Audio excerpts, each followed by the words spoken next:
algunas medidas de análisis inferencial. Entonces, la base de datos, esa última que utilizamos, era de ingresos y gastos. En esta base de datos existen 3 variables cuantitativas. De estas, el día de ayer, sacamos las medidas descriptivas. Recordando ello, los pasos seguidos serán analizar estadísticas descriptivas, frecuencias, el mismo procedimiento de obtención de las tablas, si se recordarán, ¿no? Solo que no vamos a mostrar resultados en tablas, eso no nos interesa, sino las medidas descriptivas como tal. En tal sentido, para que de repente no haya alguna confusión, voy a corregir en la variable edad el nivel de medición no está como corresponde, esto debería ser escala. En el caso del sexo es también corregir que no es escala sino nominal, ¿no? Eso para que quede claro lo que voy a explicar en cuanto a las medidas descriptivas. Entonces vuelvo a realizar el procedimiento, analizar estadísticos descriptivos, frecuencias. En esta parte voy a llevar al lado derecho las 3 variables cuantitativas que existen en esta base de datos, que son edad, ingreso y gasto. Voy a suprimir, mostrar tablas de frecuencias, porque no me interesan los resultados en tablas, sino las medidas descriptivas de estas 3 variables. Para ello, al lado derecho, ingreso a la opción estadísticos, y aquí recordarán, el día de ayer les dije que están todas las medidas descriptivas. Cada una de estas medidas descriptivas tiene sus fórmulas, ¿no? Que en materias de estadística se explica cómo emplear cada fórmula y obtener estas medidas para datos no tabulados, tabulados. Pero ya con el programa SPSS como este y con otros programas, la obtención de estas medidas es, bueno, directo. El programa se encarga de calcular estas medidas, ya no tenemos que hacer ninguna operación manual, ¿no? Entonces, marcamos aquí las medidas de tendencia central, que son la media, la mediana y la moda. Las medidas de dispersión, que son la desviación estándar, la varianza, el rango. Esas son las 3 medidas de dispersión. Las medidas individuales, que son los cuartiles, representados sobre todo por estas medidas. La asimetría y la kurtosis. Continuar, aceptar. Y en la ventana de resultados aparecen las medidas de estas 3 variables. Otra forma de obtener estas medidas, de repente no de forma idéntica y también en el modo de presentación, es mediante estas opciones analizar estadísticos descriptivos y la segunda opción, descriptivos. Volvemos a llevar al lado derecho las 3 variables y en opciones, por defecto ya está la media, la desviación estándar, valor mínimo máximo. Aquí podemos marcar varianza, rango. También está la kurtosis y la asimetría, pero no están, por ejemplo, los cuartiles, la mediana y la moda. Continuar, aceptar. Y la presentación de estos resultados ya no es como en el caso primero, ¿no? En columnas, donde están las variables y sus respectivas medidas. En esta segunda forma aparecen los resultados, ¿no? De forma horizontal, ¿no? Aquí en las filas están las variables y pues en cada columna tenemos las medidas, ¿no? Y que no son todas, ¿no? Tenemos, en el caso de las medidas de tendencia central, solo la media. Entonces, de repente es mejor hacerlo de esta primera forma, porque aquí podemos obtener más medidas que con la segunda opción. Ahora, ¿cómo analizar estos resultados? realizando un resumen de las medidas de tendencia central, o bueno, las medidas descriptivas como tal. Hay medidas de tendencia central llamadas también de centralización. Estas medidas, como dije, son la media, la mediana y la moda. Cada una de estas medidas tiene sus respectivos símbolos, ¿no? La media se representa por una X mayúscula con una línea en la parte superior, mediana ME, moda MO. Esto puede variar de un texto de estadística a otro. La media se entiende como el promedio de las puntuaciones de un conjunto de datos cuantitativos. La mediana es el valor central de una distribución de datos ordenados de forma ascendente, ¿no? En ese sentido, representa al 50% de los datos. Se ubica en la parte central. Esta mediana coincide con algunas medidas, por ejemplo, el cuartil 2, las medidas individuales, quiero decir, cuartil 2, percentil 50. La moda es el valor más repetido, más reiterado de un conjunto de datos. Las medidas de dispersión o de variabilidad son estas. El rango es una medida de aproximación a la dispersión. El rango simplemente es la distancia entre el valor más pequeño y el valor más grande. Y bueno, no indica de repente a cabalidad si la distribución es dispersa o no, porque en su cálculo solo se basa en dos datos. La medida de dispersión más confiable es la desviación típica, que se simboliza con la letra S para el caso de muestras y tiene otro símbolo para el caso de poblaciones grandes. Al igual que la media aritmética, se define como un promedio. En el caso de la media aritmética es la suma de todos los datos dividido entre el total de datos que hay. La desviación típica para obtenerse necesita del valor de la media aritmética. Y en base al valor de la media aritmética lo que hace es calcular la distancia de cada dato con respecto de la media aritmética y promediar esas diferencias. Entonces, es el promedio de las desviaciones, de las dispersiones de cada uno de los datos con relación a un eje, y ese eje central es la media aritmética. Haciendo una comparación de repente, es como imaginarse, por decir, el sistema solar, en el medio está el Sol, ¿no? En el centro, es como que el Sol fuera la media aritmética, y cada uno de los planetas fueran los datos, ¿no? Entonces, con la desviación estándar, lo que hacemos es calcular la distancia que existe de cada planeta con respecto del Sol, que sería la media aritmética, y promediar esas diferencias. Algunos datos o planetas estarían más cerca del Sol, tendrían una distancia muy pequeña, por decir, y otros datos, los más alejados, los planetas más alejados al Sol, tendrían mayor distancia. Entonces, lo que hace, para identificar eso, ¿no? Ilustrar ello, es que la desviación estándar, ¿no?, promedia esas distancias con respecto de ese centro de gravedad, ¿no?, que sería la media aritmética. La varianza es la misma desviación típica elevada al cuadrado.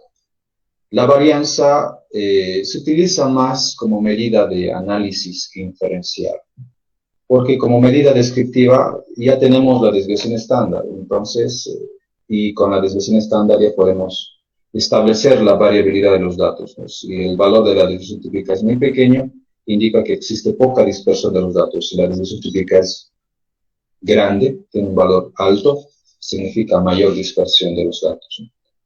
El coeficiente de variación es otra medida, pero que en el SPS no podemos obtener directamente. Habría que proceder a hacer su cálculo manual, vale decir, dividir la desviación típica entre la media aritmética por 100 para analizar el coeficiente de variación, que en otras palabras expresa la variabilidad de los datos en porcentaje.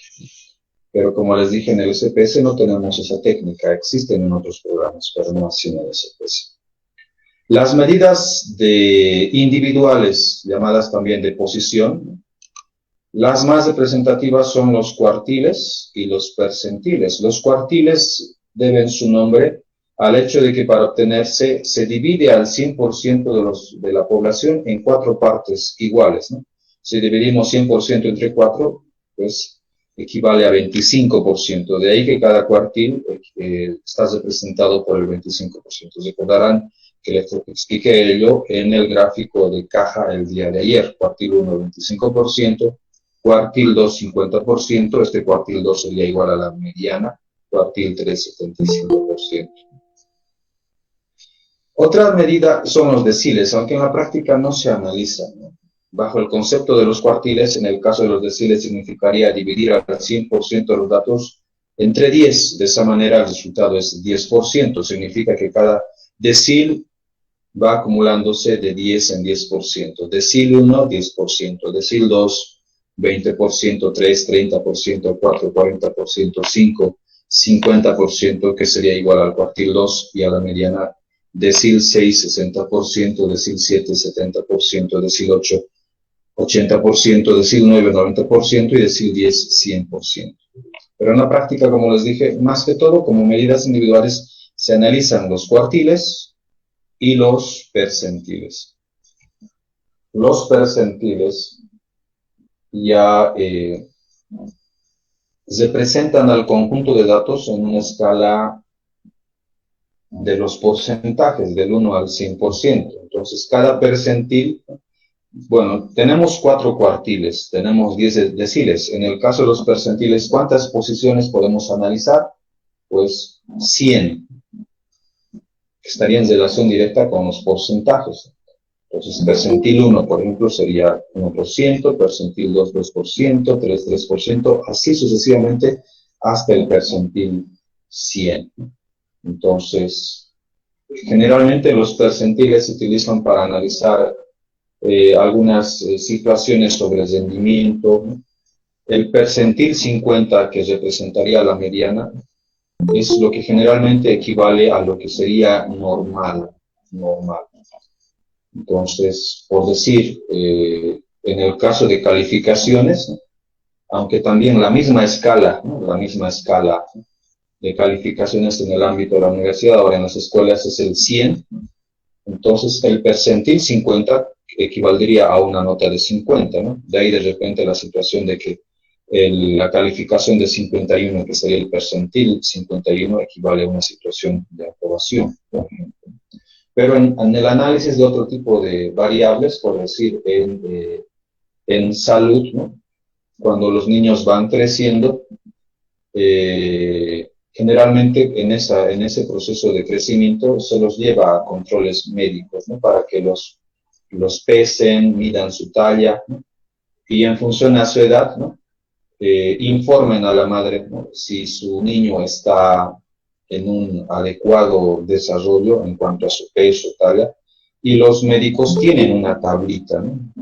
Que está en el cartón de salud de los niños, donde ahí están las mediciones en percentiles, ¿no? Entonces, y de acuerdo al peso, la estatura del niño, lo ubican en la gráfica y ahí pueden ellos entender en qué percentil estaría, ¿no? Y directamente le dicen a la madre de familia si su niño está con un bajo peso, baja estatura o de repente decir en una situación normal o sobre lo normal. Entonces, los percentiles también se analizan para, bueno, diferente tipo de variables y que se aplica también a diferentes áreas.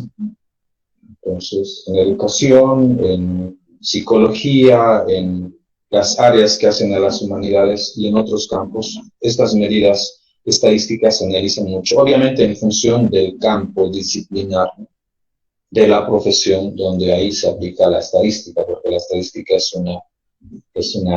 decir, ciencia aplicada, ¿no? Que se puede aplicar en cualquier área de la ciencia o profesión. Finalmente tenemos las medidas de asimetría, ¿no? La asimetría como tal, que mide la deformación horizontal, y la kurtosis, que mide la deformación vertical. Para ilustrar y que no sea de repente solo palabras que tal vez no las entiendan, este gráfico es el histograma, con esta línea o curva que se presentaría la curva normal. Las medidas de tendencia central, por su nombre, significa que generalmente están ubicados aquí, en la parte central de los datos, donde está la mayor parte de los datos. La variabilidad mide la distancia que existe de los datos con respecto de este centro de gravedad, representado por la media aritmética. Algunos datos están muy próximos a ese centro y otros datos están más alejados. Entonces, la dispersión mide eso, ¿no? La distancia, la lejanía de los datos con este centro. Las medidas individuales, pues, nos permiten analizar determinadas ubicaciones, por ejemplo, el 25%, que sería el cuartil 1, 50% cuartil 2, 75% cuartil 3, ¿no? Determinadas ubicaciones en este rango de datos de la variable. Ojo que estas medidas descriptivas, las de tendencia central, variabilidad, individuales y de forma, es preferible, bueno, la mayoría de estas se aplica solo para variables cuantitativas. Algunas de estas se puede calcular u obtener para variables cualitativas, por ejemplo, en el caso de la moda. Pero, bueno, es mejor aplicarlo para medidas, bueno, para variables cuantitativas, quiero decir, para que también no nos confundamos, ¿no? Y entender de que si algunas se pueden calcular para variables cualitativas, podríamos hacer lo mismo con las otras, ¿no? Es mejor aplicarlo solo a variables cuantitativas, numéricas. Las medidas de forma, que son la asimetría y la kurtosis, lo que miden es la deformación de la distribución de datos con respecto de esta línea, que sería la distribución normal, que en asimetría recibiría el nombre de distribución simétrica, donde la simetría sería nula, con el valor 0. Esto sería la curva normal, la distribución normal, que en la gráfica del histograma sería esta línea. Y ya sea que realicemos un polígono o un histograma, podemos ver qué tipo de deformación se presenta, si es la inclinación hacia el lado derecho o sesgo, o si es la inclinación hacia el lado izquierdo. Con el valor de la asimetría, ¿cómo podríamos entender esto? Si la asimetría es mayor a 0, significaría que tendría un valor positivo. Describimos que la asimetría es positiva o el sesgo hacia el lado derecho. Si el valor de la asimetría es menor a 0, que sería en este caso con signo negativo, la representación gráfica sería algo así. Pero no necesitamos ver el gráfico, sino con el valor ya podemos entender, ¿no? Que el sesgo es hacia el lado izquierdo, ¿no? Eso en el histograma también lo podríamos establecer, ¿no? Una aproximación a eso. Vale decir, ¿a qué lado de la gráfica hay más datos, ¿no? ¿Hacia el lado izquierdo o hacia el lado derecho? Y aquí, por ejemplo, en esta gráfica podemos ver que hay valores extremos, ligeramente, bueno, algunos de estos hacia el lado derecho. Eso significaría que el sesgo está inclinado hacia este lado derecho. Entonces, eso en la gráfica podemos evidenciarlo, pero ya la asimetría, el valor de la asimetría nos daría la información cabal de que sí existe asimetría positiva o negativa. Ahora, esto se puede analizar siempre y cuando la distribución sea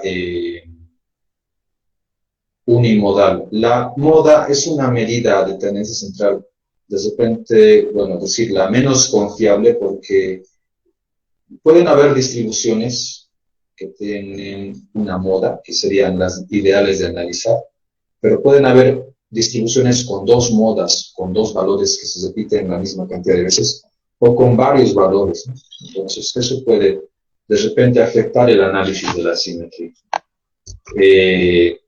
Finalmente, la kurtosis igualmente analiza la deformación de los datos con respecto de esta distribución normal, pero a diferencia del sesgo que evalúa la simetría o sesgo hacia de forma horizontal hacia el lado derecho o izquierdo. La kurtosis evalúa la deformación hacia arriba, de forma vertical. En comparación con este modelo, si el eje de los datos está por debajo de este referente, se indicaría que la distribución es platicúrtica. Utilizando fórmulas, se emplea esa cuestión del valor de 0,263, que en el caso del programa SPS ya no es necesario. Si el valor de la kurtosis es exactamente 0, que es poco probable, que es el modelo, en términos del apuntalamiento indicaríamos que la distribución es mesocúrtica, en otras palabras sería la distribución simétrica o campana de Gauss o distribución normal. Ahora, en el SPS, si el valor de la simetría es menor a 0, en cuyo caso el signo sería negativo, indicamos que la distribución es platicúrtica, que estaría por debajo del referente de la curva normal. Finalmente, si el valor de la kurtosis es mayor a 0, lo cual significaría que el valor de la kurtosis es positivo, indicaríamos que la distribución es leptocúrtica. Esos son los términos que se utilizan para describir la kurtosis. Pero ahora, con esta información, era necesario describir esto, y de repente muchos reconocen ello, pero otros no. Entonces, para poder tener elementos y poder describir estos resultados, veamos, por ejemplo, los datos de edad. Entonces, en todos indica que la población son, N significa población, conjunto de datos, son 42 datos, no hay ninguno perdido. La media aritmética de edad es 42. ¿Eso qué quiere decir? Perdón, 51,24. ¿Eso qué quiere decir? Que el promedio de edades de estas 42 personas es 51,24. Es decir, este grupo tiene en promedio 51,24 años. Las medidas descriptivas representan a un conjunto de datos, no representan a un dato en particular. En el caso de la mediana, que es 33, indicaríamos que el 50% de estos sujetos, la mitad de esta población, si dividimos 42 entre 2 es 21, eso sería el 50%, la mitad de la población.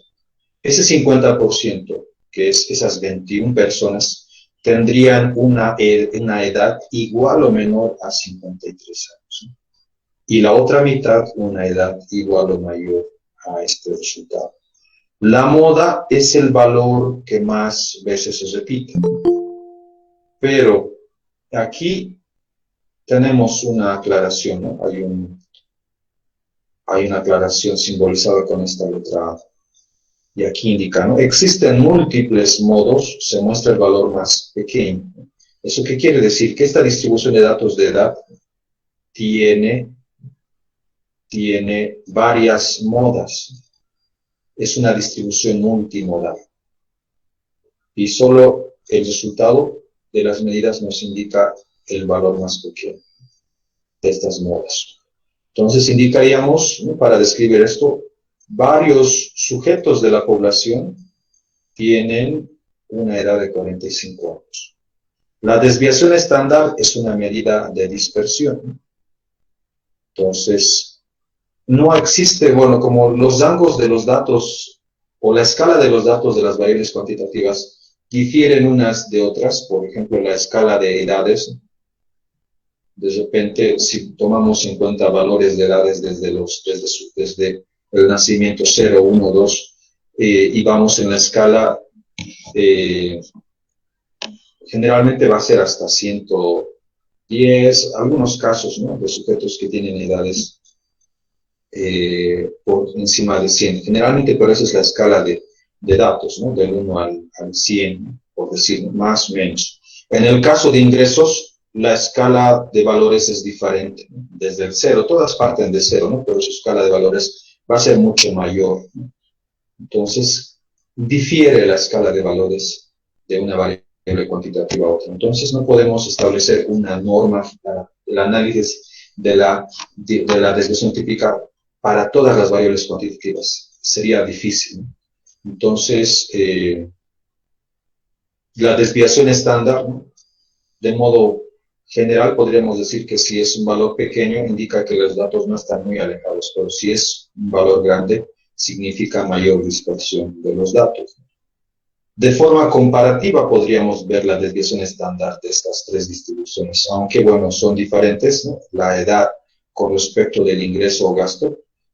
Como estas dos tienen que ver con medidas, en este caso en dólares, ¿no? Podríamos comparar, ¿no? La desviación estándar de ingresos y gastos, y donde podemos claramente ver que en gastos, ¿no?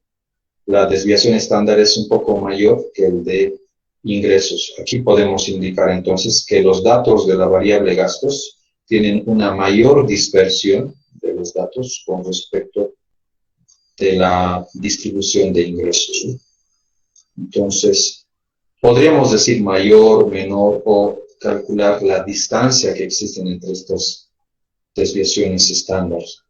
Pero no podríamos concluir que los promedios o que es la variabilidad de estas dos distribuciones es muy diferente. Para ello tendremos que utilizar una técnica de análisis inferencial que vamos a ver después. La varianza dijimos que es la desviación típica al cuadrado. La asimetría, en el caso de edad, ha salido con signo negativo.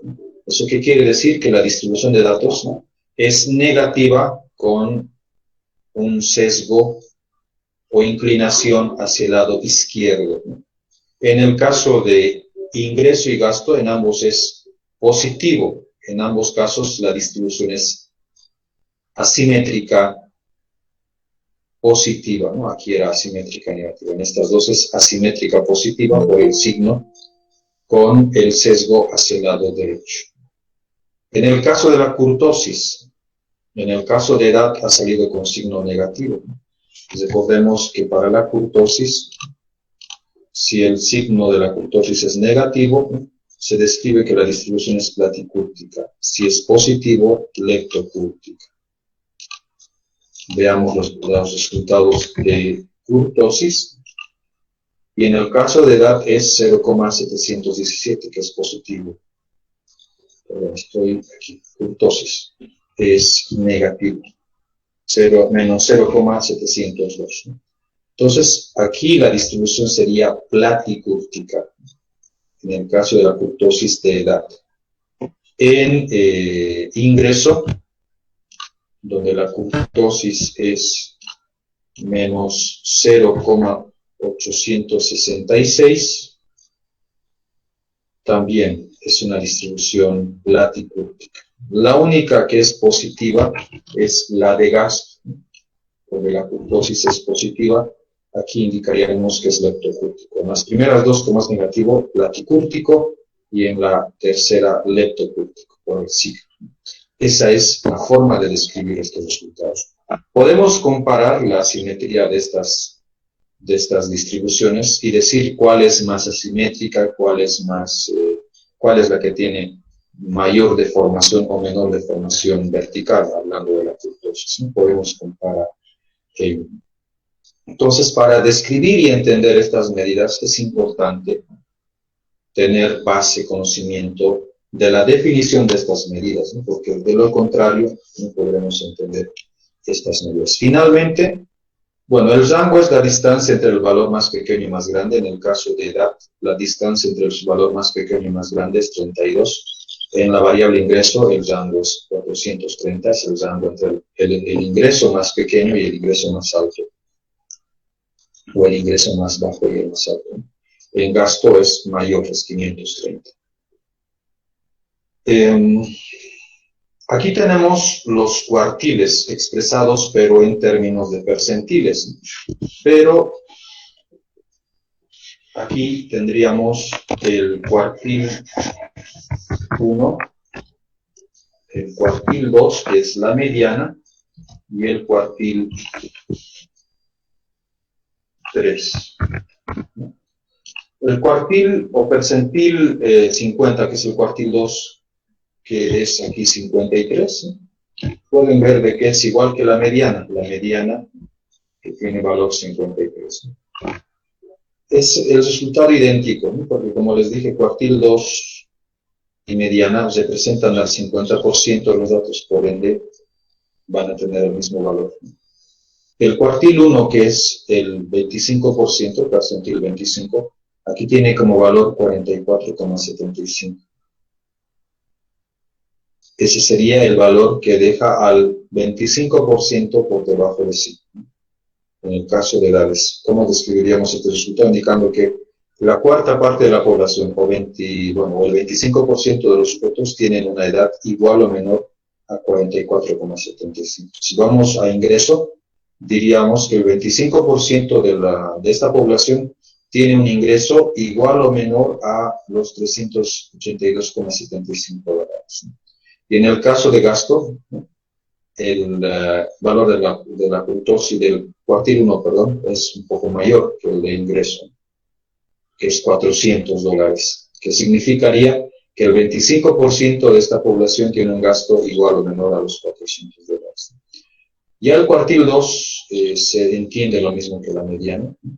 El 50% tiene una edad igual o menor a 53 años. El 50% de la población tiene un ingreso igual o menor a los 497,5 dólares. Y el 50% de los sujetos tiene un gasto igual o menor a los 470 dólares.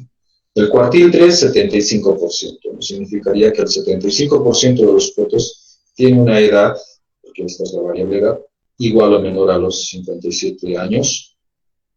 El 75% de los sujetos tiene un ingreso igual o menor a los 584 dólares. Y el 75% tiene un gasto igual o menor a los 552,5 dólares. De esa manera se describen estos resultados. En el SPS, pero si no quisiera yo analizar estas medidas descriptivas en conjunto, sino de forma diferenciada, por ejemplo, yo quisiera analizar el ingreso de varones y de mujeres, ver quiénes tienen mayores ingresos, menores ingresos, o analizar algunas de estas medidas, pero para los dos grupos de varones y mujeres, puedo realizar el siguiente procedimiento: analizar estadísticos descriptivos y explorar. ¿Esto qué me permite? Me permite, como en el caso de segmentar, ¿se acuerdan lo que hicimos ayer? De segmentar el archivo para que nos muestre gráficos y demás resultados en función de una variable cualitativa para diferentes grupos. Esto es algo parecido, ¿no? Pero no necesitaríamos segmentar el archivo, ¿no? Sino con este procedimiento, sin la necesidad de segmentar el archivo, haríamos de que los resultados nos salgan para esos dos grupos, o los diferentes grupos, si es otra variable cualitativa, ¿no? Pero vamos a tomar como ejemplo varones y mujeres. Entonces presionamos explorar, tenemos esta tabla, este cuadro, donde en lista de dependientes vamos a llevar ingreso. La variable dependiente, si contrastamos una variable cualitativa con otra cuantitativa, la variable dependiente generalmente es la variable cuantitativa o las variables cuantitativas. Porque podemos llevar también más de una variable, pero para no confundirnos, solo vamos a utilizar como ejemplo ingreso. Ahora, en lista de factores vamos a llevar una variable cualitativa, que en este caso es sexo, que sería una variable cualitativa dicotómica, o decir que tiene dos categorías.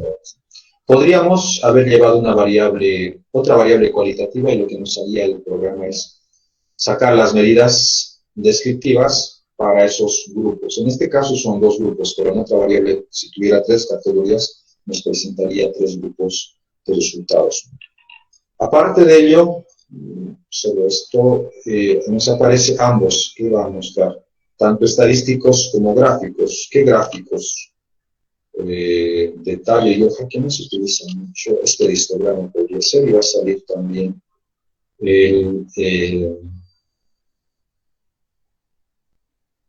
el diagrama de caja, si no se puede. Continuar, aceptar, y pueden ver aquí que aparece las medidas, las más importantes: media, mediana, varianza, desviación estándar, mínimo, máximo, rango intercuartil, asimetría, kurtosis del grupo de mujeres, y abajo está del grupo de hombres.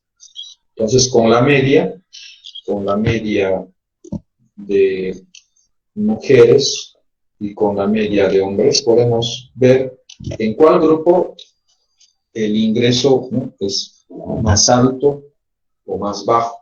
En el caso de las mujeres, el ingreso es de $483,81, y en el caso de los hombres es de $518,9. Entonces, habría una distancia que es de 30, algo de 35 unidades de diferencia entre la media de mujeres y la media de hombres. Entonces, podemos ver de que el ingreso de los hombres es ligeramente mayor al de las mujeres. Podemos, con estadística descriptiva, hacer esas comparaciones, pero no podemos inferir, no podemos generalizar y decir que los hombres ganan más que las mujeres. Para eso tendríamos que utilizar una técnica de contraste de hipótesis para poder realizar esa conclusión. Y pues las medidas el programa nos ha botado resultados a partir de hacer esta cuestión de explorar, ¿no?, para dos grupos, ¿no? Entonces, la mediana del ingreso de mujeres es de 485, en el de hombres es 508, es más alto también el de hombres. Entonces, de esa manera podemos ir comparando. Por decir, la simetría de los ingresos de mujeres es 0,592 y el de hombres es 0,321. En ambos es positivo, pero la simetría de los ingresos del grupo de mujeres es mayor, es más sesgado, es más asimétrico, en otras palabras, que el de hombres. En la kurtosis, en ambos, en el de mujeres sale negativo y en el de hombres también sale negativo. Es decir, en ambas distribuciones la kurtosis es de tipo platicúrtico.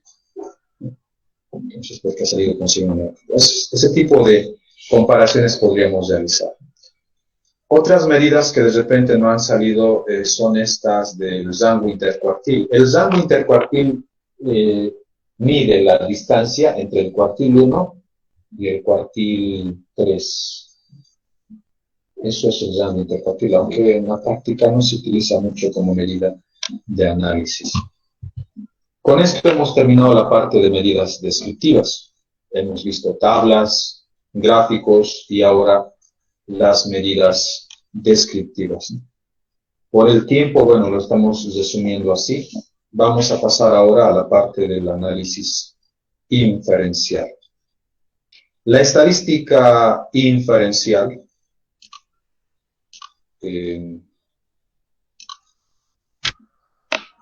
es otro grupo de técnicas que permiten hacer contrastes de hipótesis, predecir modelos matemáticos en función del tipo de variables que se analizan.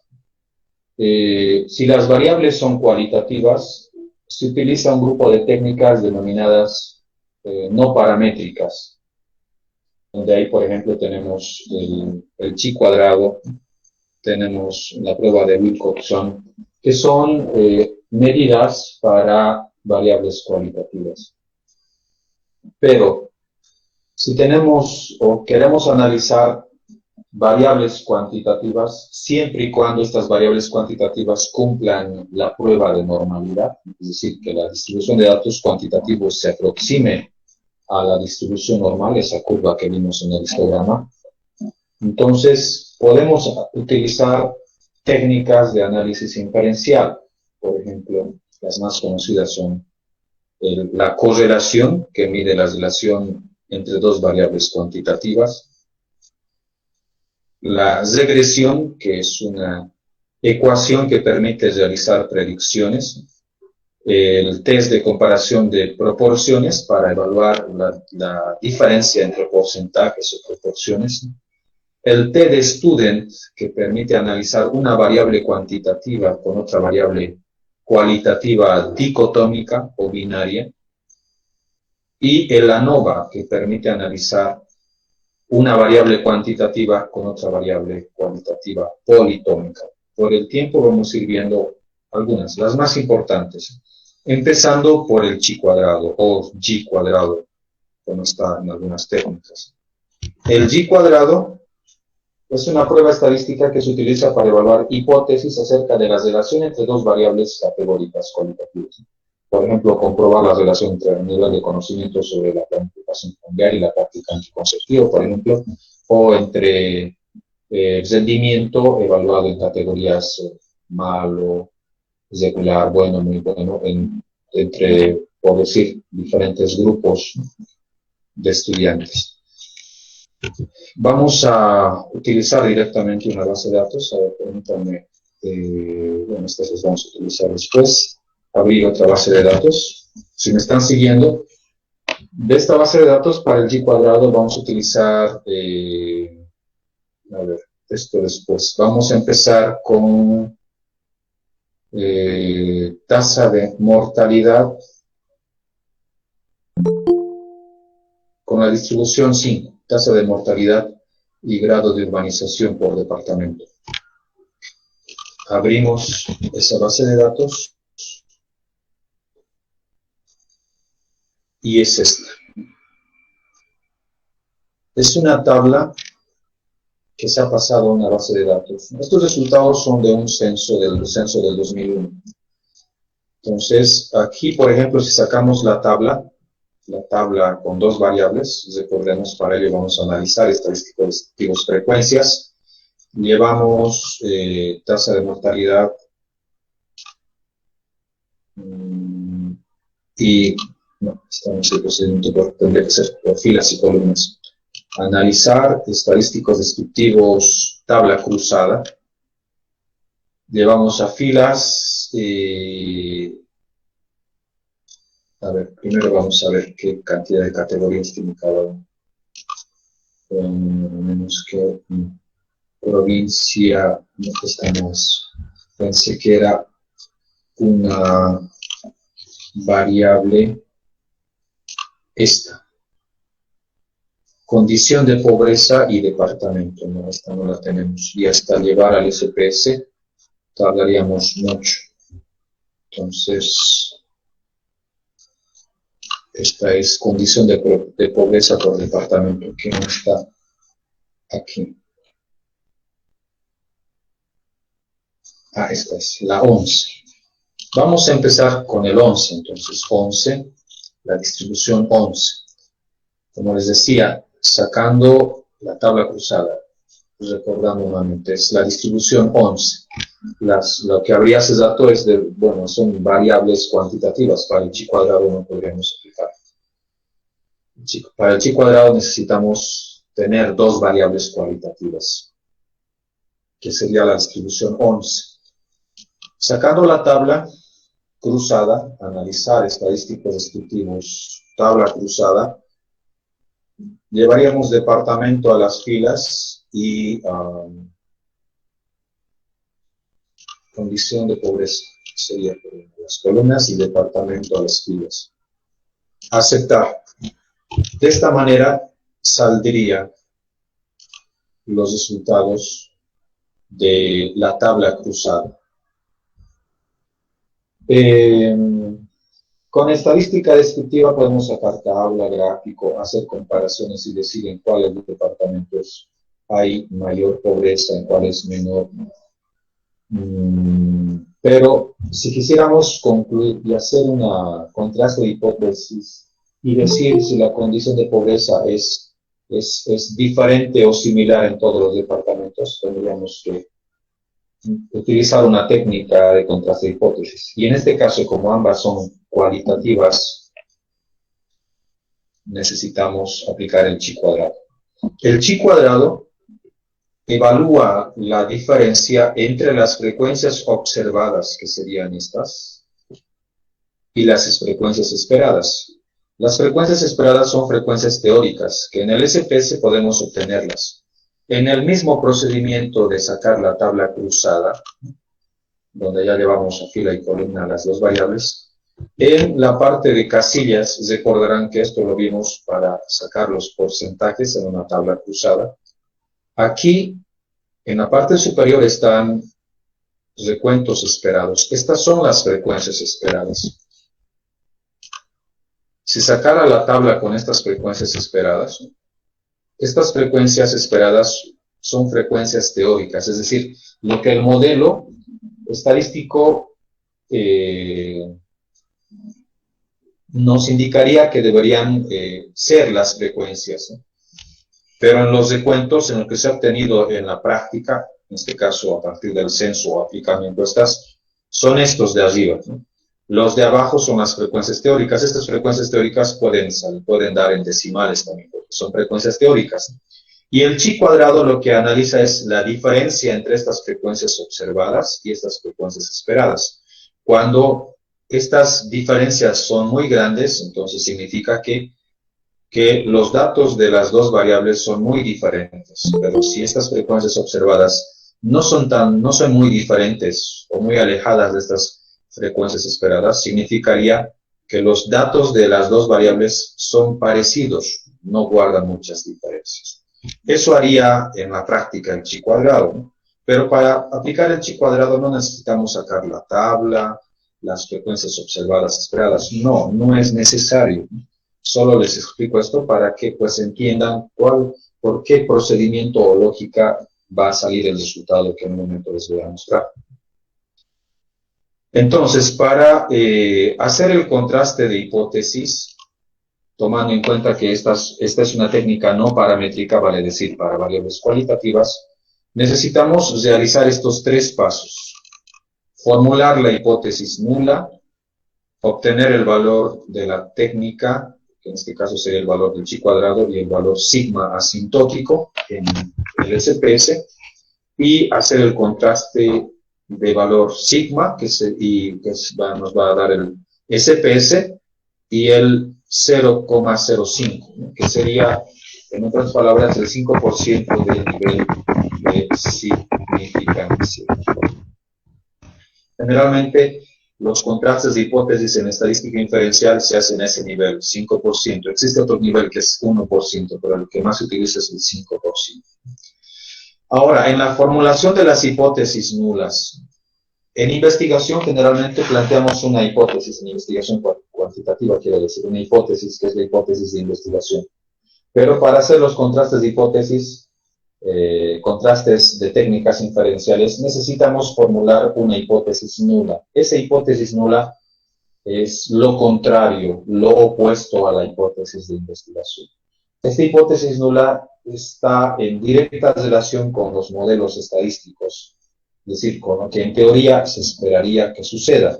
En chi cuadrado planteamos hipótesis en el sentido de indicar si existe o no existe relación entre las variables. La hipótesis nula siempre va a indicar que lo que se esperaría es que no existe relación entre las variables. ¿Cuáles son las variables que estamos analizando en este ejemplo? Departamento y condición de pobreza. Entonces diría la hipótesis nula, no existe relación entre condición de pobreza y departamento. En otras palabras, indicaría esto, que la condición de pobreza es similar, no podríamos decir igual, es similar en todos los departamentos. ¿Eso qué quiere decir? Que en los 9 departamentos de nuestro país hay similar proporción de población en ambas categorías de pobreza, que son población no pobre, población con pobreza moderada y con pobreza marginal o indigente. Es decir, en los 9 departamentos la condición de pobreza de la población es similar. Y como conocemos, ¿no?, por experiencia, que no es así. Hay departamentos en nuestro país que tienen más pobreza, otros departamentos que tienen menos pobreza, que están en relación con su desarrollo económico y social también. Pero la hipótesis nula va a indicar eso, que no existe relación entre las variables. Esa es la hipótesis nula que vamos a buscar rechazar. En este procedimiento de contraste de hipótesis, sea cual sea la técnica para variables cualitativas, cuantitativas, como protocolo siempre vamos a formular la hipótesis nula, pero buscando siempre al final del proceso rechazar esta hipótesis nula. Esa es la primera decisión a la cual siempre vamos a buscar llegar. Esa es la hipótesis nula. El segundo paso es obtener el valor de la técnica y el valor sigma. Entonces, vamos a obtener el valor del chi cuadrado. ¿Cómo? De esta manera, siguiendo el mismo procedimiento de analizar estadísticos descriptivos tabla cruzada, solo que no vamos a obtener la tabla, mostrar los gráficos, suprimir tablas, vamos a ya no sacar la tabla, no nos interesa, pero no quiero marcarlo. Ha suprimido la visualización de tablas, a menos que solicite estadísticos, no deberá no error. En estadísticos, aquí tenemos chi cuadrado. Esa es la técnica que estamos buscando obtener. Continuar, aceptar. Vuelve a salir la tabla, pero lo que nos interesa de esto es lo que está aquí abajo. Esto lo vamos a copiar, lo vamos a llevar al documento donde estamos haciendo el contraste de hipótesis, donde el valor del chi cuadrado es este.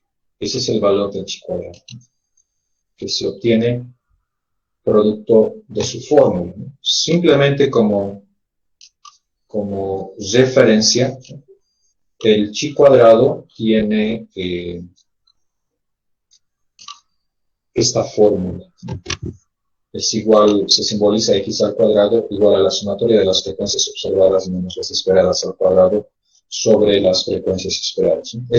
Esta fórmula se utiliza para obtener el valor de forma manual, pero ya con el programa SPS, pues no necesitamos aplicar la fórmula, el programa directamente nos indica el resultado. Pero este resultado del chi cuadrado se ha obtenido producto de... Entonces, este es el valor del chi cuadrado.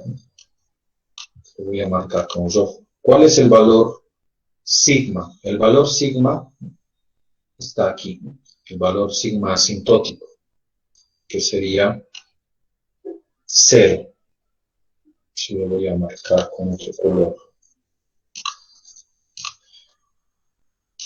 Esto de los grados de libertades igual se obtiene a partir de una fórmula, que sería filas menos por columnas menos 1. En la tabla aquí tenemos 3, 1 sería 2, y aquí, ¿cuántas filas varía las categorías? Que son, en este caso, departamento, 9 departamentos, menos 1 sería 8.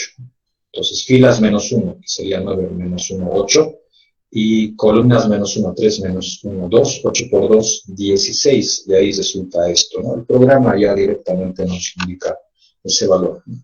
Entonces, de esta tabla nos interesa el valor del sigma sobre todo, no el chi cuadrado. Eso significaría el valor de distancia entre las frecuencias observadas y las que sería de 1.215.784.407. Esa es la distancia calculada en frecuencias observadas y esperadas. Pero en el SPS, en cualquiera de las técnicas que vamos a ver ahora, lo que nos interesa es el sigma. Este valor sigma es lo que nos interesa. ¿Qué vamos a hacer con este valor sigma? Vamos a utilizarlo para la toma de decisión. ¿A qué criterios? En base a este modelo. Ese valor de diferencia, el valor de significación, nivel de significación del 100%, ¿no? expresada en proporción que sería 0,05. Ese es el valor que vamos a contrastarlo con el valor sigma. Si el valor sigma está por debajo de este valor de 0,05, recuerden que el resultado del chi cuadrado, el valor sigma ha salido 0, quiere decir que está aquí, 0. ¿Qué sucede? Estaríamos en la zona de rechazo. Entonces, ¿qué vamos a rechazar? La hipótesis nula.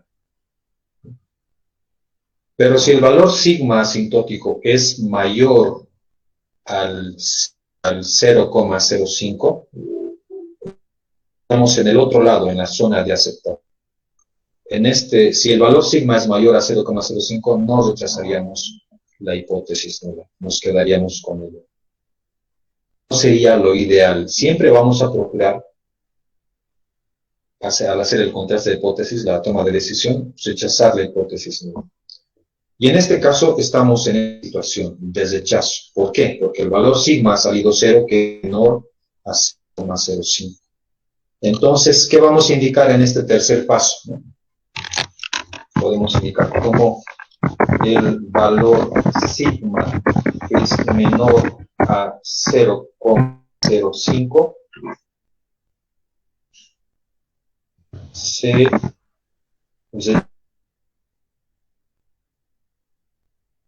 rechaza la hipótesis nula y concluye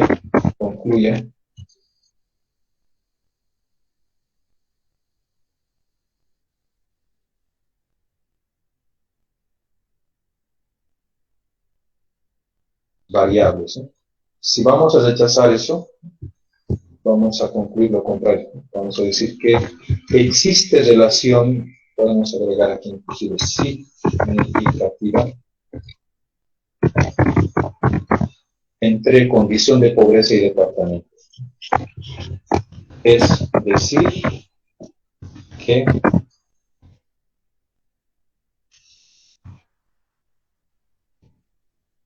la condición de pobreza es diferente en todos los departamentos. Ese es el contraste de hipótesis. De esa manera se aplican las técnicas de contraste de hipótesis, empezando en este caso por el chi cuadrado. Los pasos pero que seguiríamos sería lo mismo: formular la hipótesis nula, obtener el valor de la medida y el valor de sigma asintótico en el programa SPSS, y en base a este valor sigma asintótico tomar la decisión de rechazar la hipótesis nula o aceptar. Siempre vamos a procurar pero lo primero, ¿no?, que es rechazar la hipótesis nula. Cuando se aplica el chi cuadrado de forma manual, por ejemplo, en estas tablas hay que formular la hipótesis nula, hay que encontrar los grados de libertad, hay que aplicar la técnica o la fórmula del chi cuadrado para una o para dos variables, previamente calculando las frecuencias esperadas, encontrar el valor crítico en una tabla que se tiene y en base a ello tomar la decisión, ¿no?, de aceptar o rechazar la hipótesis nula. Pero esto ya no es necesario, ¿no?, seguirlo así, porque ya tenemos el apoyo del programa SPSS, donde ahí directamente saldrán estos resultados. Entonces, es el procedimiento que se sigue. Vamos a ver un ejemplo más del chi cuadrado con otra distribución de datos. Sería, esta de ansiedad, que sería la distribución 6. Solo como, bueno, vamos a directamente obtener el valor del chi cuadrado, ¿no? Analizar estadísticos descriptivos, tabla cruzada, y aquí tenemos ansiedad, vamos a llevarlo eso a las filas, y sexo, que tendría dos categorías a las columnas. En estadísticos marcamos chi cuadrado, continuar, aceptar. Y este es el resultado que nos interesa, donde el valor sigma es este. La hipótesis nula diría que no existe relación entre entre las variables nivel de ansiedad y sexo. En otras palabras, que tanto hombres como mujeres tienen los mismos niveles de ansiedad en una prueba, en una evaluación. Ahora, sacando el chi cuadrado y el valor sigma, vamos a ver si es cierta esa afirmación de que no hay relación entre las variables. Este valor sigma, contrastado con el valor de 0,05, sería mayor o menor. Aquí tenemos 3 decimales. Para tener de repente la misma cantidad de decimales, aquí le vamos a agregar un 0 para que se entienda, ¿no? Es como decir 15 comparado con 50, ¿no? Entonces 0,015 con 0,050. Obviamente 15 es menor que 50. Entonces este valor de aquí, el valor sigma, es menor. Entonces, ¿qué sucede cuando el valor sigma es menor a 0,05? Se rechaza la hipótesis nula. Entonces, la conclusión aquí sería: se rechaza la hipótesis nula. ¿Por qué? Porque el valor sigma es menor a 0,05 y se concluye que existen diferencias significativas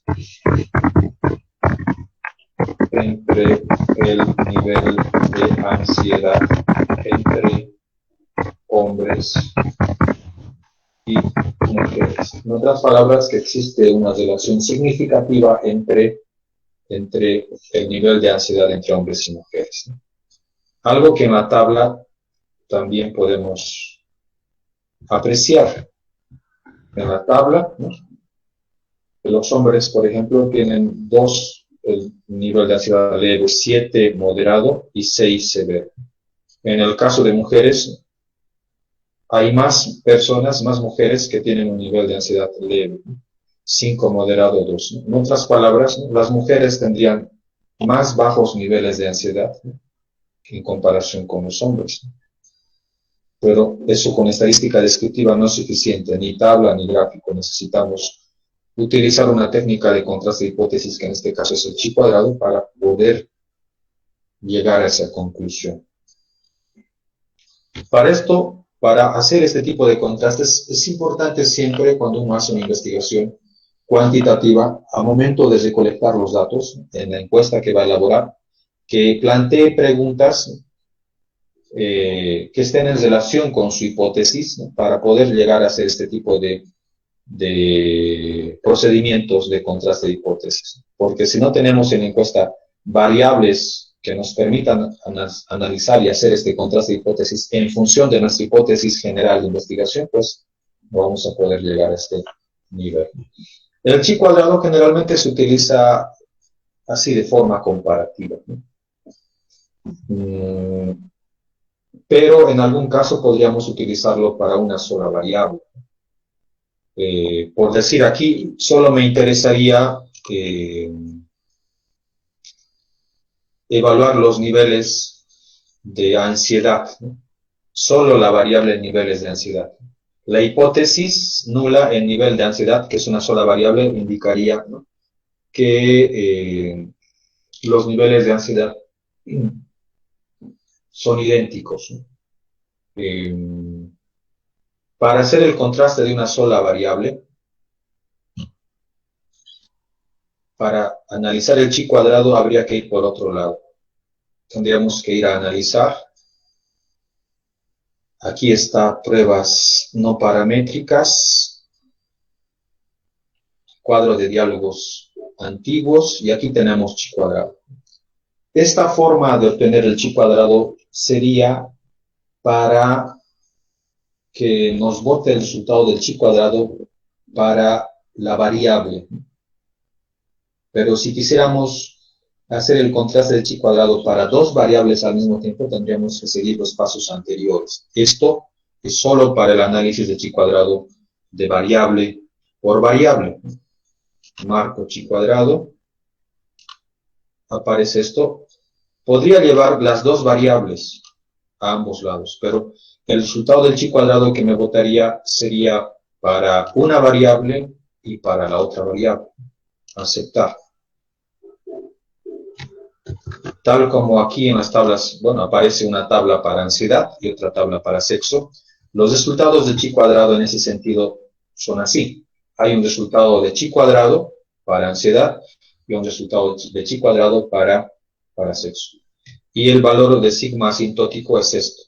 En ambos casos es mayor a 0,05. Entonces, aquí, ¿cuál sería la hipótesis nula? ¿No? Que la cantidad de hombres y mujeres es similar, ¿no? Y los grados de ansiedad también son similares en la población. Entonces, entre 15 y 18, en el caso de hombres y mujeres, la diferencia es de 3. Pero esa diferencia no es tan significativa para el modelo del chi cuadrado. Y de esa manera, bueno, el sigma es mayor a 0,05, donde la conclusión sería que no existen diferencias significativas entre la cantidad de hombres y de mujeres. Esto solo sirve para esa variable nada más. Ahora, a este otro lado, para el nivel de ansiedad, la hipótesis nula diría que la cantidad de personas es similar en cada nivel de ansiedad, leve, moderado, severo. Como podemos ver en la tabla, ¿no? Las diferencias son 13, 12 entre leve y moderado, la diferencia es de 1. Y en el caso de severo, que es la de menor cantidad, entonces es de repente la que guarda mayor diferencia con los otros dos. Con de severo a moderado hay una diferencia de 4 y con leve hay una diferencia de 5. ¿No? Pero para el modelo, estas diferencias serán tan significativas que para decir que son diferentes, no. Ya que el valor sigma es mayor a 0,05, ¿cuál sería la conclusión? No rechazar la hipótesis nula y quedarnos con la conclusión de que no existen diferencias significativas, ¿no? En las cantidades de personas que tienen niveles de ansiedad leve, moderado, severo. Esta es otra forma de hacer el chi cuadrado, pero para una sola variable, que no es común. Se utiliza el chi cuadrado más para analizar dos variables en una tabla cruzada, entonces apliquen sobre todo el chi cuadrado de la primera forma que hemos hecho. Esta segunda no es muy común de hacer. Vamos a ver ahora por el tiempo un par de técnicas más, empezando por la correlación. El chi cuadrado se utiliza para variables cualitativas. Pero si tuviéramos variables cuantitativas, ¿cuál técnica vamos a aplicar? La técnica que se utiliza es la correlación.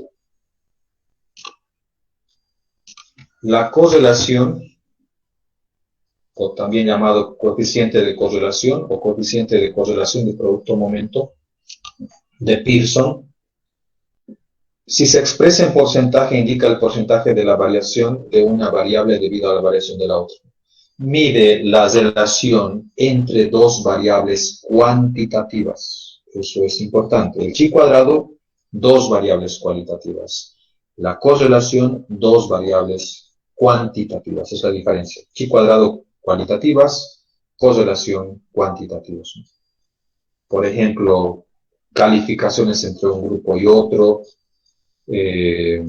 horas de estudio y rendimiento, la relación entre egresados e inscritos, por decir, en diferentes carreras de la universidad, etc.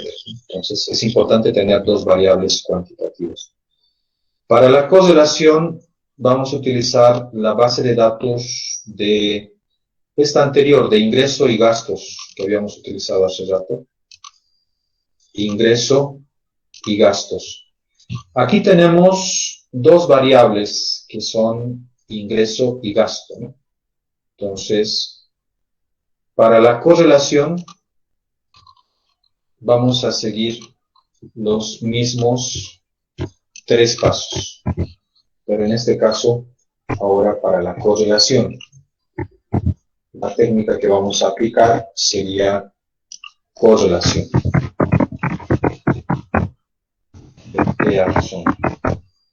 Correlación directamente. Para la hipótesis nula indicaría que no existe relación entre ingreso y gasto. En otras palabras, que las 42 personas, ese grupo de personas, tiene similares ingresos y similares gastos. Vale decir que bueno, no hay diferencias entre estas dos variables, ¿eh? Ahora, vamos a obtener el valor, pero previo a ello, en estadística descriptiva, en la parte de gráficos, nos faltó ver un gráfico que se llama diagrama de dispersión. En gráfico podríamos obtenerlo en el cuadro de diálogos antiguos, donde está dispersión puntos, o también por el generador de gráficos. En ambos está dispersión puntos.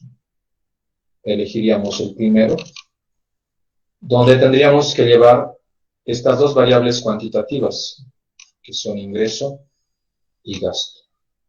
Este gráfico, ¿por qué no lo vimos ayer? Porque este gráfico se utiliza para el proceso de análisis de lo que estamos viendo, que es la correlación.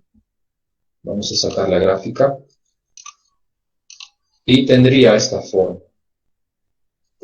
Este gráfico de diagrama de dispersión lo que hace es mostrarnos, ¿no?, en una ubicación, en este caso los ingresos y los gastos de las personas, que, bueno, nos puede indicar información sobre el tipo de correlación que vamos a tener. En correlación puede haber dos tipos de resultados: correlación directa o proporcional, eso cuando el resultado de la correlación de la técnica sale con signo positivo, y correlación inversa, cuando el signo de la correlación es negativo. Pero en el gráfico podríamos anticipar ese resultado como: si la tendencia de los puntos tiene esta situación, donde la mayor parte de los puntos está en esta orientación ascendente, se describe que la correlación es directa o directamente proporcional. Es decir, que se espera que el resultado del valor de correlación sea positivo. Cuando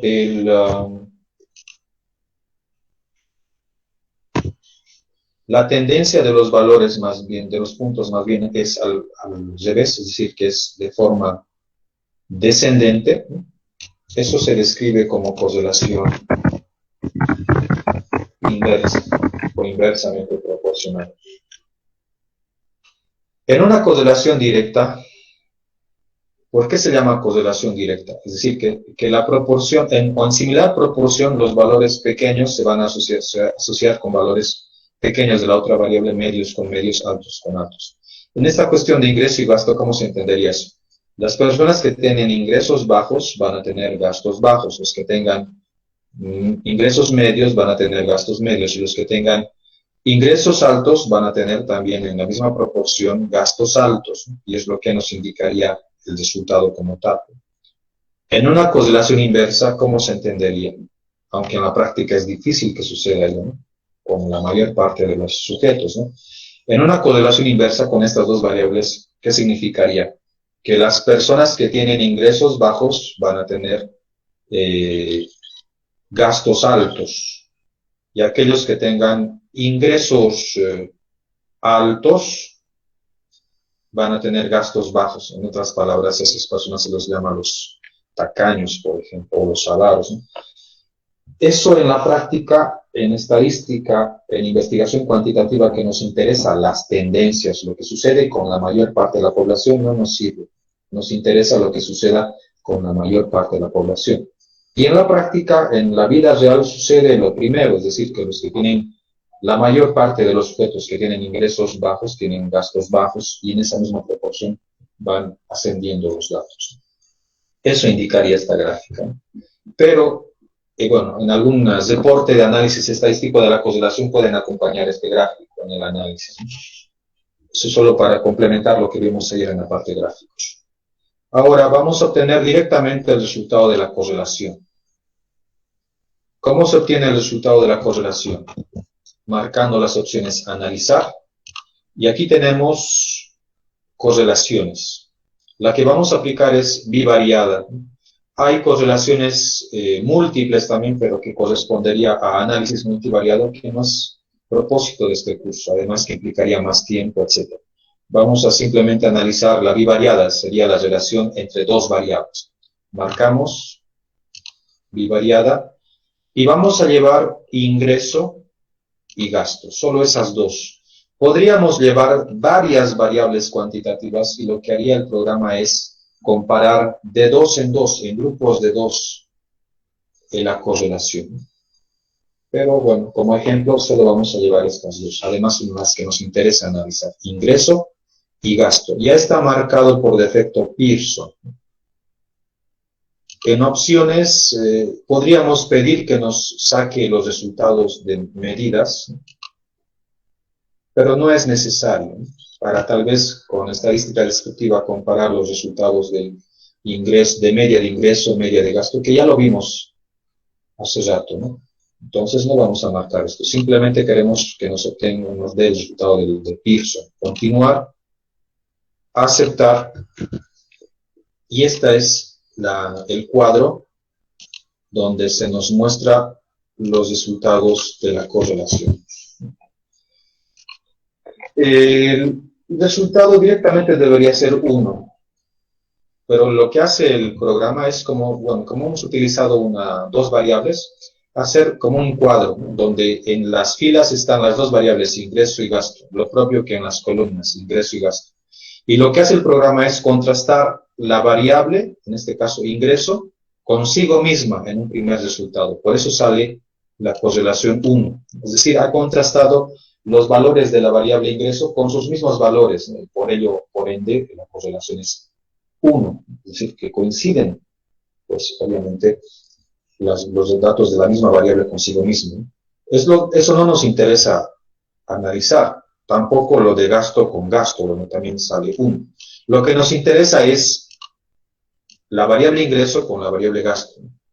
Entonces aquí tenemos por ello ingreso y gasto, que sería esto el resultado de la correlación, que es lo mismo que haciendo el cruce de esto de ingreso con gasto. Es el mismo resultado, solo que en diferente ubicación. Eso hace el programa, ¿no? Aunque directamente debería botarnos el resultado, este resultado nada más. Lo que nos interesa es siempre el valor sigma, ¿no? Aquí y aquí. Es lo mismo, es el mismo valor. Ese es el valor que nos va a decir si aceptamos o rechazamos la hipótesis. Y el valor sigma es 0. Entonces, ¿cuál sería la conclusión? Como el valor sigma es menor a 0,05, se rechaza la hipótesis nula y se concluye que la hipótesis nula, ¿qué indicaba? Que no existe relación entre las variables. Entonces, al rechazar esto, vamos a concluir lo contrario, que existe una relación significativa entre ingreso y gasto.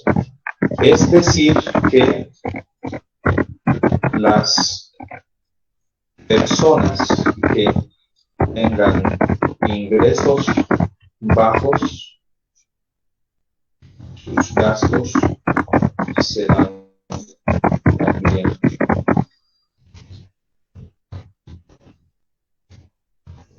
A. Y quienes tengan ingresos altos, gastos también serán altos. Eso se entendería. Entonces, ese es el proceso para hacer contrastes de hipótesis de cualquier técnica. Hemos empezado con el chi cuadrado, ahora con la correlación. Todavía tenemos unos 10 minutos, vamos a ver hasta que lleguemos al tiempo 2 técnicas más.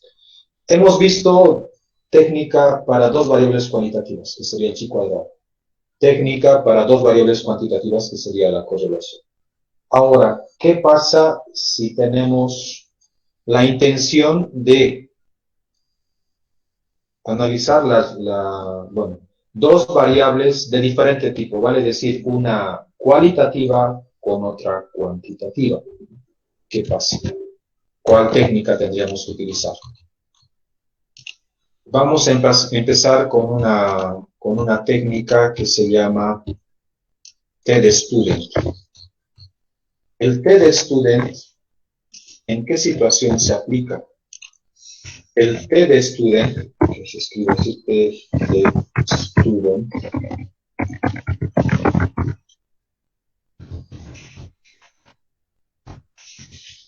se aplica cuando tenemos una variable cualitativa binaria y una variable cuantitativa.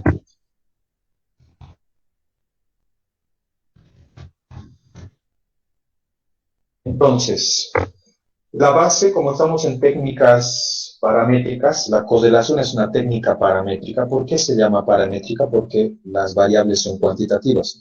El TED-Student también es una técnica paramétrica, porque la variable de análisis es cuantitativa, ¿no? O tomando como referencia una variable cualitativa binaria o dicotómica. ¿A qué variables se les llama binarias o dicotómicas? A aquellas variables cualitativas que tengan solo 2 categorías. El ejemplo clásico de variable ahí es sexo, que tiene categorías de hombre y mujer. Esa es una variable binaria. Otras variables, podemos también utilizar una variable politómica, pero no vamos a utilizar todas las categorías de esa variable politómica, sino elegir 2. Vamos a hacer 2 ejemplos de este tipo para que me entiendan lo que dije último. Para esto, para el TED-Student vamos a analizar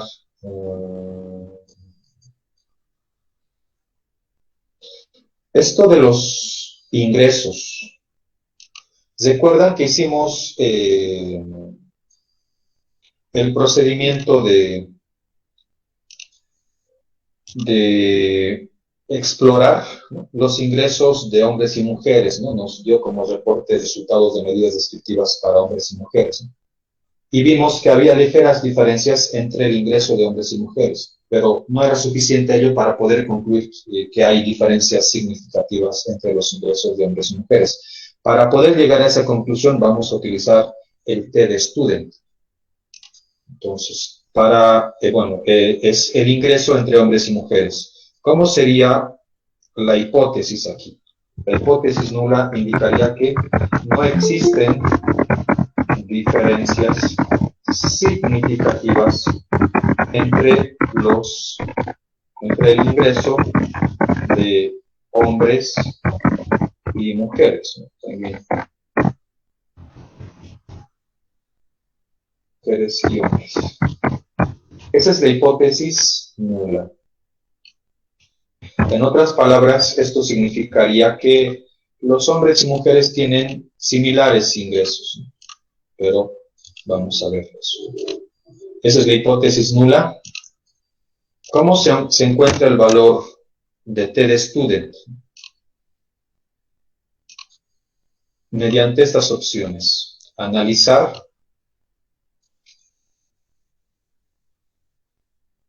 comparar medias, y aquí tenemos estas opciones: analizar, comparar medias, Prueba T de una muestra. Esto sería para, si fuera solo una muestra, esto es para hacer inferencias en base a un valor de referencia, pero no es el caso. Lo que queremos hacer es una prueba T para muestras independientes.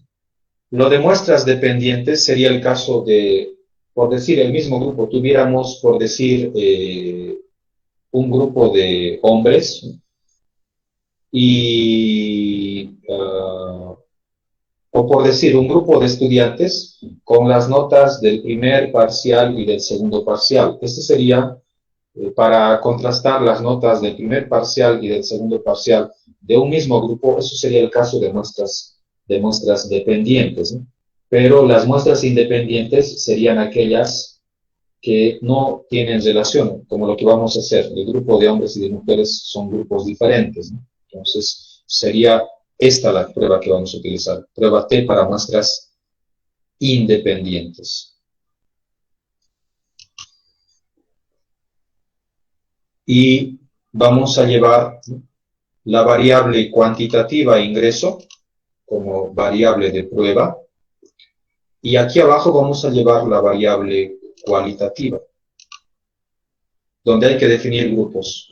Pero previo a ello, en la base de datos tengo que ver los valores que han sido asignados para hombres y mujeres,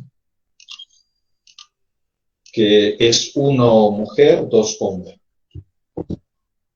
Entonces, conociendo esas categorías, vuelvo a repetir el proceso: analizar, comparar medias, prueba T para muestras independientes, ingreso lo llevo arriba, la variable sexo aquí abajo, donde tengo que definir solo dos grupos. En este caso es una variable binaria, entonces no hay problema. Los únicos dos grupos que hay ahí son esos. Lo que hace rato decía, podría analizar una variable politómica, eso vamos a hacerlo después, ¿no?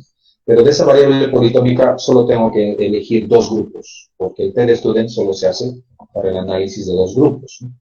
O una variable cualitativa binaria. Continuar.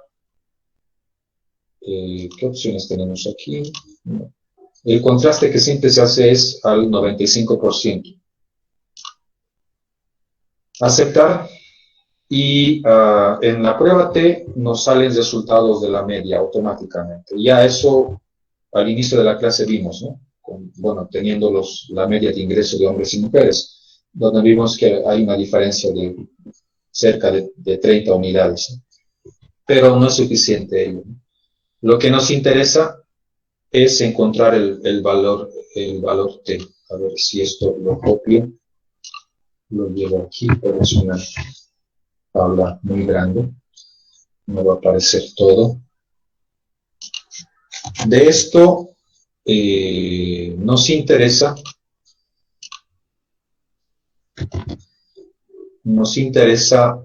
aquí prueba T para igualdad de medias. Esto de varianzas no nos interesa. Lo que hace la prueba de TDStudent al final en la hipótesis nula es como decir que la media de ingresos de hombres y de mujeres es igual. Entonces el resultado de la prueba T es esto, pero nos interesa el valor sigma.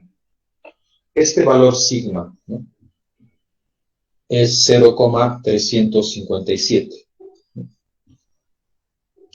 En comparación con el valor de referencia 0,05, para igualarlo, como hay en el primero hay 3 decimales, aquí le agregaré un cero más. Es como comparar 357 con 50. Obviamente el primero es mayor, ¿no? Entonces, no podemos rechazar la hipótesis nula, ¿no?, ya que el valor sigma es mayor a 0,05. Con esta estadística descriptiva evidenciamos que hay diferencias entre el promedio de ingreso de mujeres y hombres. Ligeramente el ingreso de hombres es un poco mayor que el de mujeres. Pero con la prueba T no podemos concluir de que existen diferencias significativas entre esos promedios. Obviamente hay diferencias, pero no son muy significativas para el modelo. Entonces, en este contraste de hipótesis, En la conclusión indicamos cómo el valor sigma es mayor a 0,05, se acepta la hipótesis nula. En otras palabras, no podemos concluir, no podemos rechazarlo, quiero decir, hipótesis, y concluimos que si no las rechazamos, pues al final concluimos lo mismo,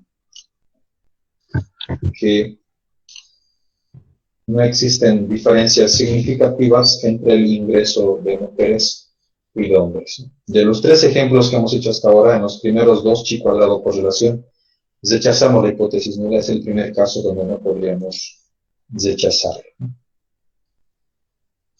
Pero vamos a hacer otro ejemplo donde sí lleguemos a rechazar esto. Hay una base de datos, la segunda de Moneyball, que es los resultados del censo 2001.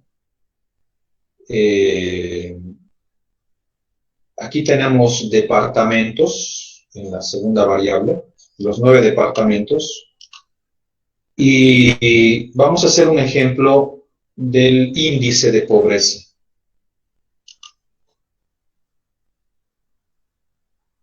En esto del índice de pobreza,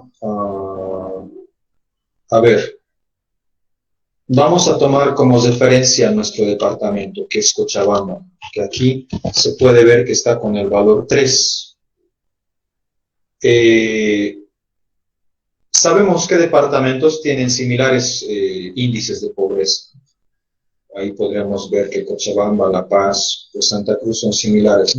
Vamos a tomar otro departamento con el que ya sabemos que hay más altos índices de pobreza en comparación con Cochabamba, que podría ser Potosí, ¿no? Entonces vamos a comparar 3 con 5, que sería Cochabamba con Potosí para la prueba T. Y la variable cuantitativa es índice de pobreza, 3,5. Entonces vamos a sacar el T de student, analizar, comparar medias, prueba T para muestras independientes. Vamos a llevar índice de pobreza, que está aquí, y departamento. Pero de los departamentos, en definir grupos, vamos a marcar 3, que sería Cochabamba, y 5, que sería Potosí. Continuar, aceptar. Y aquí podemos ver que en Cochabamba, en ese censo del 2001, habían 44 municipios, en Potosí 38. El índice de pobreza de todos estos departamentos en Cochabamba es de 76,555.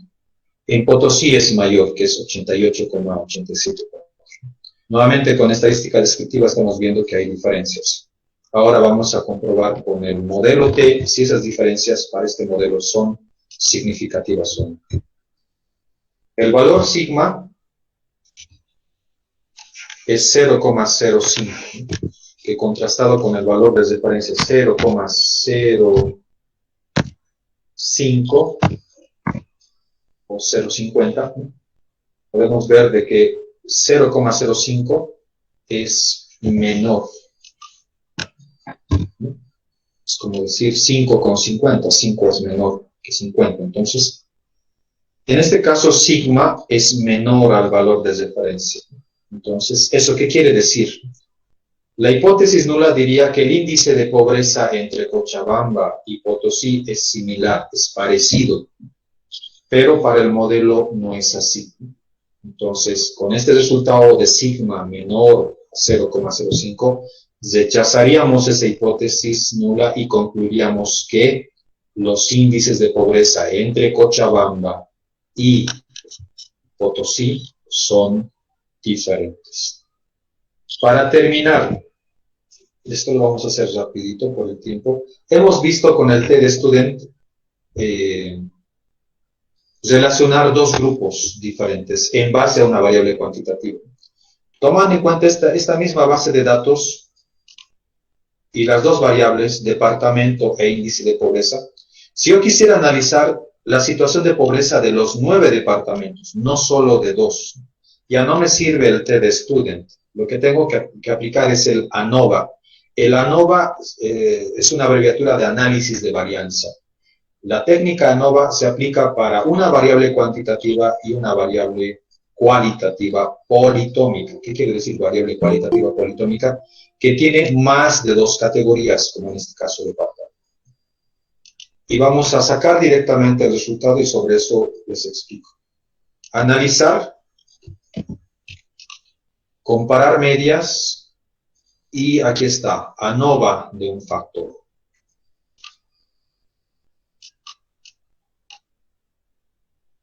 Llevamos índice de pobreza aquí arriba y el factor que sería la variable cualitativa departamento aquí abajo.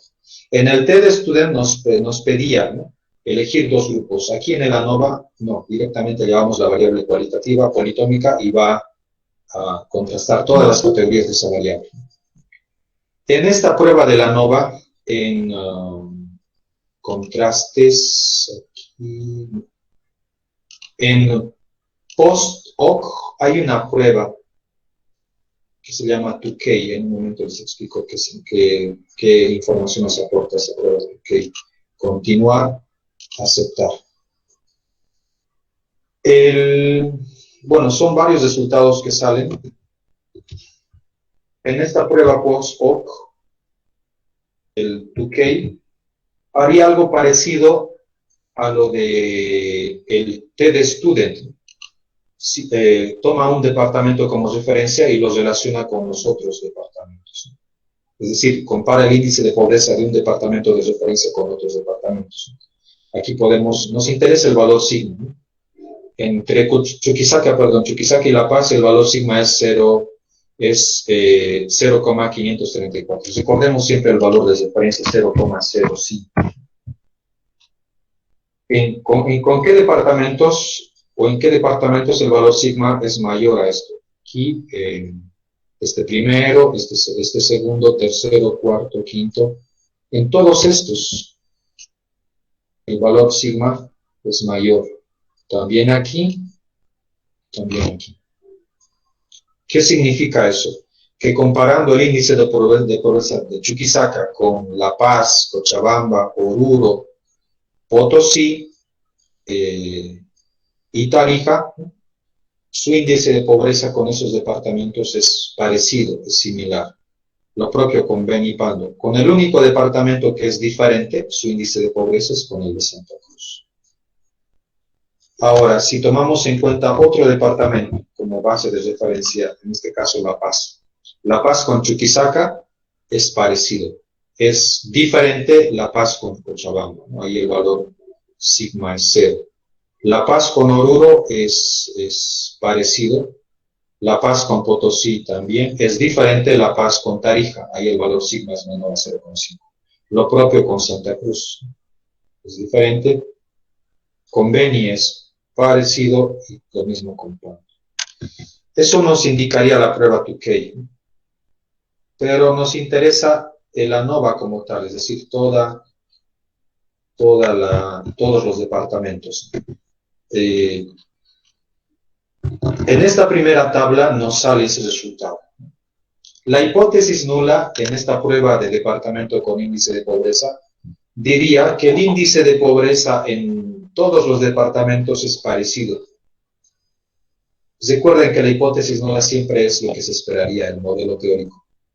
Entonces, en teoría, la hipótesis nula contrastando estas 2 variables indicaría que el índice de pobreza es similar, parecido en todos los departamentos, en los 9 departamentos. Pero vamos a ver qué sucede con el sigma. Aquí el valor sigma es 0, que es menor a 0,05. Entonces, ¿qué sucede cuando el valor sigma es menor a 0,05? Se rechaza la hipótesis nula y se concluye que los índices de pobreza son diferentes en los departamentos. Entre algunos será parecido, pero de modo general son diferentes. Entonces, con la prueba ANOVA sacamos esa conclusión. Pero con este complemento de la prueba 2K, podemos ver que esta prueba lo que hace es juntar a grupos parecidos en su índice de pobreza. Por ejemplo, coloca en un primer grupo Santa Cruz, Tarija y Cochabamba, ¿no? Donde sus índices de pobreza de estos tres son parecidos, muy próximos sus índices de pobreza. Coloca en otro grupo a Tarija, Cochabamba, Beni y Chuquisaca, como un segundo grupo. En un tercer grupo estarían Cochabamba, Beni, Chuquisaca, Potosí, Oruro, Pan. Y en un último grupo estarían estos, como aquellos de repente con índices de pobreza más altos, ¿no? Ahí estarían La Paz, Pando, Oruro, Potosí, Chuquisaca, ¿no? Entonces, la prueba 2K es un complemento de ANOVA. En el ANOVA, de modo general, decimos que hay diferencias en los índices de pobreza, de modo general, pero podemos ver con la prueba 2K cuáles departamentos son parecidos en su índice de pobreza. Y de esa manera ver esas agrupaciones. Bueno, en estadística inferencial hay muchas más técnicas, ¿no? Pero el tiempo no daría para ello. Pero la base de lo que hemos visto en el procedimiento de análisis de plantear la hipótesis nula, encontrar el valor sigma y en base a eso tomar la decisión de rechazar o aceptar la hipótesis nula es parecido. Entonces, con esto, pues estamos cesando estas tres clases de el uso del programa SPSS en análisis descriptivo e inferencial de datos. Nos hemos extendido un poco en el tiempo previsto por la necesidad de explicarles por lo menos estas técnicas, las que hemos visto las cuatro, en la parte de estadística inferencial. Muchas investigaciones, muchas tesis también en las carreras de nuestra facultad se quedan en tesis, en la investigación cuantitativa, se quedan en el análisis descriptivo, sacan tablas, gráficos, en la mayoría. Pocos llegan a hacer análisis descriptivo, promedios, desviaciones, asimetría, kurtosis, y casi ninguno o alguno que otro, llega a la parte del análisis inferencial, decir, de contraste de hipótesis. Pero en análisis estadístico hay que procurar siempre llegar hasta ese último paso, que es el análisis inferencial. Bueno, con esto me despido de ustedes. Espero de que esto les sirva de base si están empezando a utilizar el SPS y también si ya lo conocen en algún nivel, pues para que puedan utilizarlo, ¿no? Con la explicación que hice, de repente en un análisis mucho más complejo y completo, hablando de las técnicas estadísticas. No sé si tienen alguna consulta general de repente de lo que hemos visto en estas tres clases para concluir.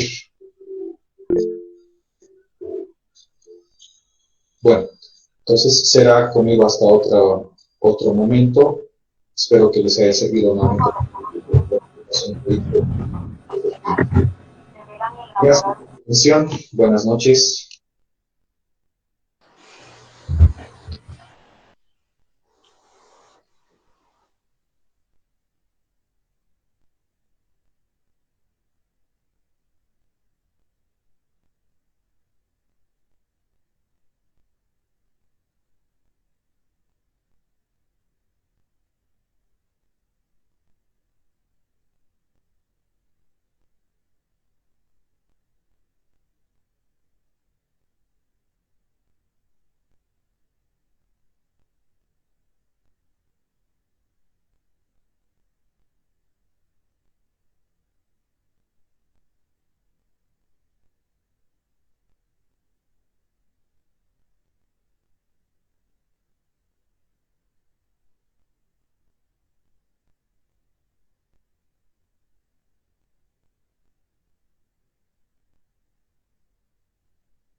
Estoy